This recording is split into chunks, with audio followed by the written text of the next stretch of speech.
اعوذ باللہ من الشیطان الرجیم بسم اللہ الرحمن الرحیم الحمدللہ رب العالمین والصلاة والسلام علی سید الانبیاء والمرسلین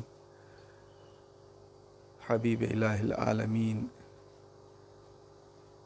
محمد صلی اللہ علیہ وآلہ وسلم وعلی اہل بیتہ الطیبین الطاہرین المعصومین المظلومین المنتجبین المنتخبین ولعنت اللہ علی اعدائہم وغاصبی حقوقہم ومنکری فضائلہم ومصائبہم اجمعین من الآن الی قیام یوم الدین.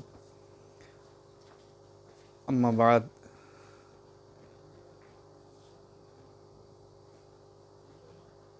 ایک ضروری پیغام جو بہت ضروری ہے قوم کے لیے بھی، اور اس چیز کے فضائل اور احتیاط دونوں چیزیں ضروری ہیں کہ لوگوں تک پہنچیں. سب سے اہم چیز ہے امام حسین علیہ السلام کی زیارت. جہاں تک زیارت کا تعلق ہے، متعدد احادیث ہیں معصومین کی جو ہم عزاداری مناتے ہیں. یہ اس عزائے امام حسین علیہ السلام کا ایک حصہ ہیں. ہماری مجالس، ہماری محافل، ہم جو زیارتیں پڑھتے ہیں، جو زیارتیں کرتے ہیں یہاں پر، اور خاص طور سے جس طرح سے ہمارے یہاں جو شبیہ بنی ہوئی ہیں کربلا کی روضوں کی، جس طرح سے اہتمام کرتے ہیں، تو یہ ایک ہے حصہ. دوسرا حصہ یہ ہے کہ خود امام کے اصل روضے کی زیارت. بڑی معذرت کے ساتھ یہ سماج کو پیغام بھی ہے کہ معصومین کی احادیث ہیں، متعدد احادیث. مثلا چھٹے امام جعفر صادق علیہ السلام سے روایت ہے کہ پروردگار دو چیزوں میں خرچ کیے جانے والے پیسے کو سال بھر کے اندر واپس کر دیتا ہے. پہلا، حج بیت اللہ. اگر کسی انسان نے حج کیا ہے تو اس حج میں خرچ ہونے والے پیسے کو معصوم فرماتے ہیں کہ اللہ سال بھر کے اندر اضافے کے ساتھ انسان کو واپس کرتا ہے. دوسرا ہے زیارت امام حسین علیہ السلام کے لیے خرچ کیا جانے والا پیسہ. جو امام کی زیارت میں خرچ کیا جاتا ہے پیسہ، معصوم فرماتے ہیں، مولا فرماتے ہیں کہ پروردگار اس پیسے کو سال بھر کے اندر اضافے کے ساتھ واپس، کمی کے ساتھ واپس نہیں کرتا ہے، اضافے کے ساتھ واپس کرتا ہے. ایک چیز. آداب زیارت. جب آپ زیارت کرنے کے لیے جا رہے ہیں تو بہت سارے آداب ہیں جن کی تاکیدیں اقوال معصومین میں آپ کو ملیں گی. تو ایک ثواب یہ ہے. دوسرا یہ ہے، امام رضا علیہ السلام سے روایت ہے کہ جب کوئی زائر اپنے گھر سے زیارت امام حسین علیہ السلام کے لیے نکلتا ہے تو فرشتے اس کے قدموں کے نیچے اپنے پر بچھاتے ہیں. دو جگہوں کے لیے روایت ہے. یا تو جب کوئی طالب علم دین حاصل کرنے کے لیے نکلتا ہے تو فرشتے اس کے پیروں کے نیچے قدم بچھاتے ہیں.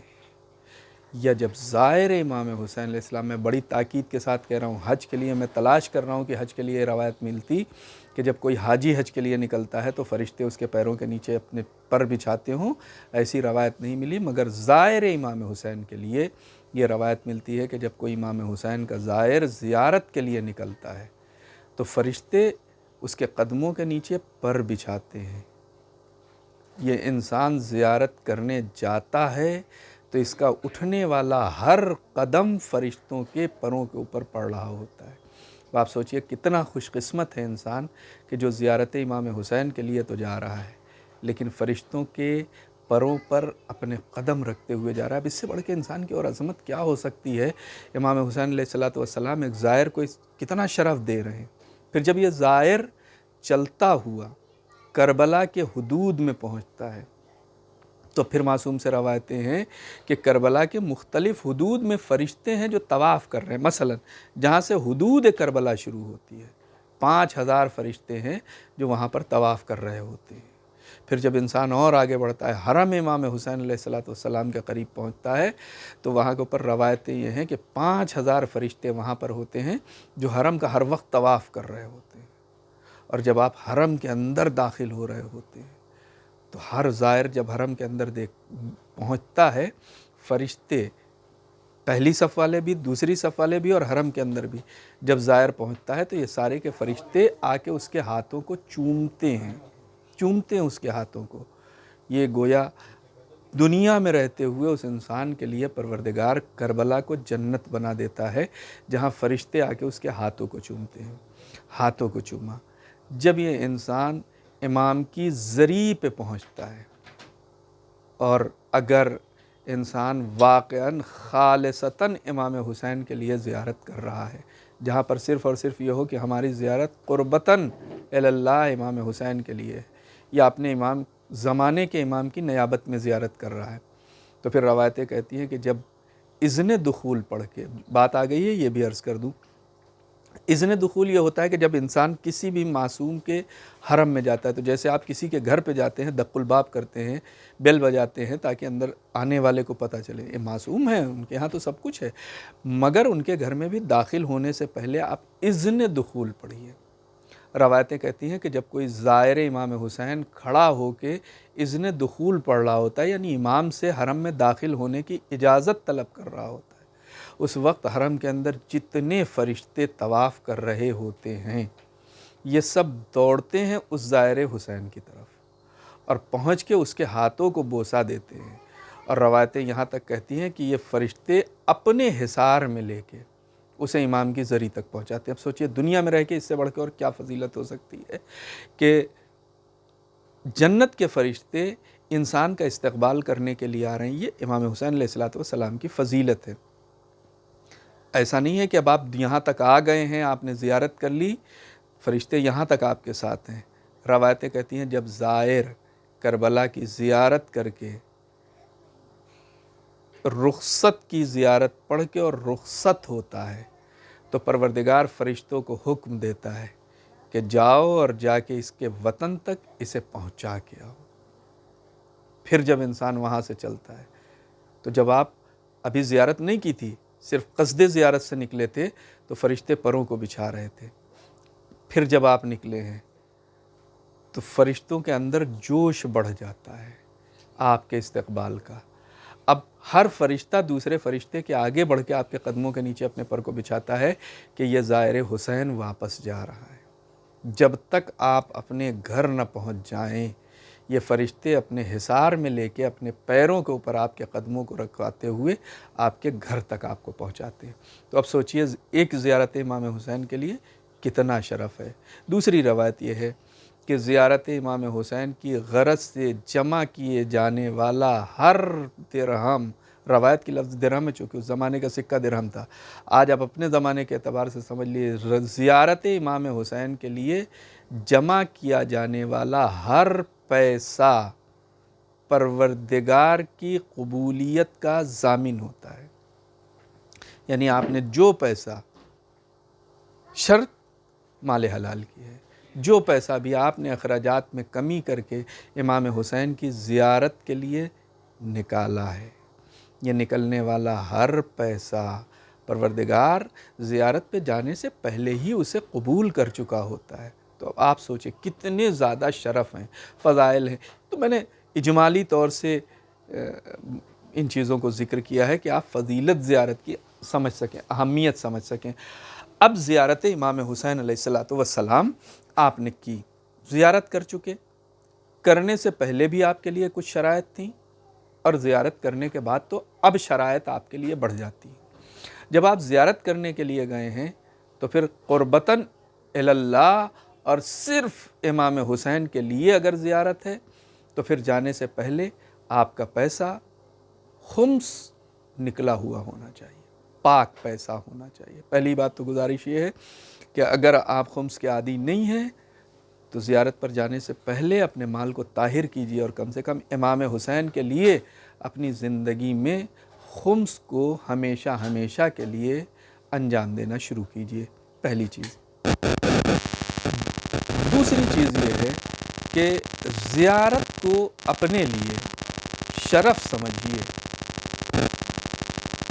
نہ کہ صرف اس لیے کہ ہم 10 بار کے زائر ہو جائیں، 12 بار کے زائر ہو جائیں، 15 بار کے زائر ہو جائیں، تاکہ ہمارے نام کے آگے لوگ یہ کہیں کہ صاحب انہوں نے 17 بار زیارت کی ہے اور 20 بار. ایسا نہیں ہونا، بلکہ ہر بار جب بھی زیارت کے لیے موقع ملے تو آپ امام حسین کا شکریہ ادا کیجئے کہ مولا نے پھر آپ کو اس قابل سمجھا کہ وہ اپنے حرم میں آپ کو بلا رہے ہیں.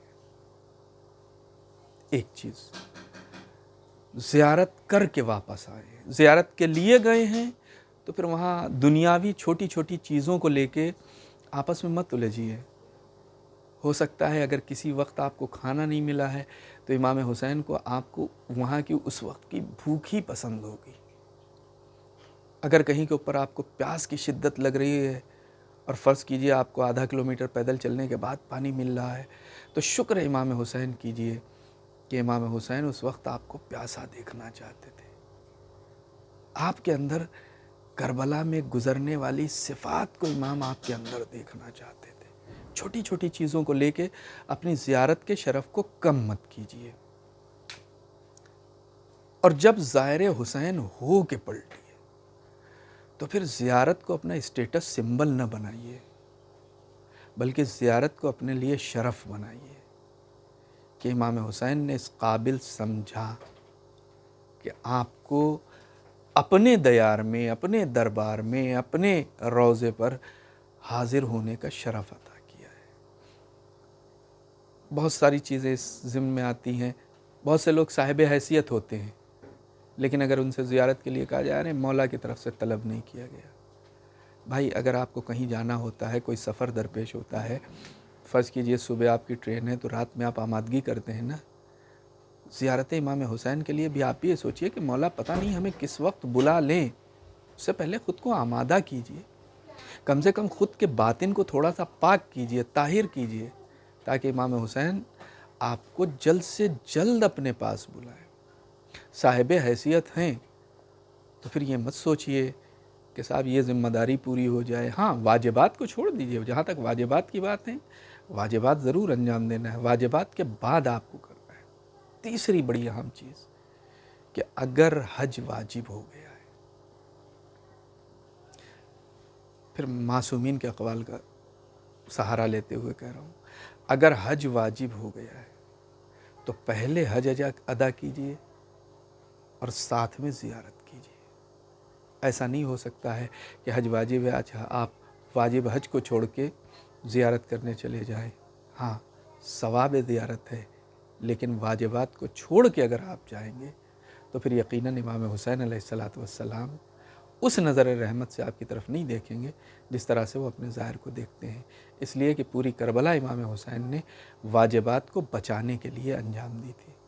تو یہ ساری چیزیں ہیں، زیارت، اہمیت زیارت، فضائل زیارت، زائر کا شرف، اور کچھ ذمہ داریاں جو ظاہر پر عائد ہوتی ہیں.